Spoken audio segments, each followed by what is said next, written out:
भाजपाचो प्रवक्तो म्हणून न्हय तर गोंयचो पूत म्हणून उलो मारता. सगळे एकठांय येवया, म्हादय वाचोवया म्हणून भाजपाचो सावियो रॉड्रिगीस हाणें गोंयकारांक उलो मारला. हो लढो पुराय तरेन राजकारण पासून पयस आसा. उदकाक हो सगळ्यांचेच जिणेंतलो महत्वाचो घटक. ताका लागून म्हादय न्हंयेचें अस्तित्व नश्ट जालें जाल्यार दर एकल्याची जीण उद्ध्वस्त जातली. हाका लागून फुडाराचो गंभीरपणान विचार करून दर एकल्यान ह्या लढ्याक तेंको दिवचो अशी विनवणी तांणी ह्या वेळार केली. I'm not speaking to you as a member of the BJP. I'm speaking to you as a son of Goa. Mhadei is one of the lifelines of Goa. It is important for every single Goan to wake up, to rise up, to protect and to preserve the Mhadei. Goa government in its wisdom will do all that it can to save Mhadei.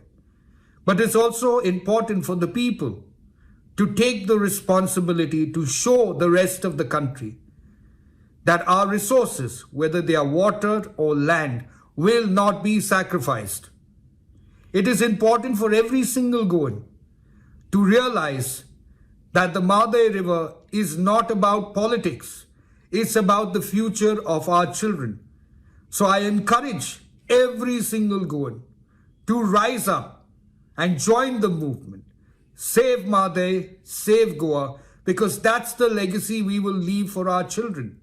That's the legacy we need to leave for our children. And it is important to save our mother, Mhadei.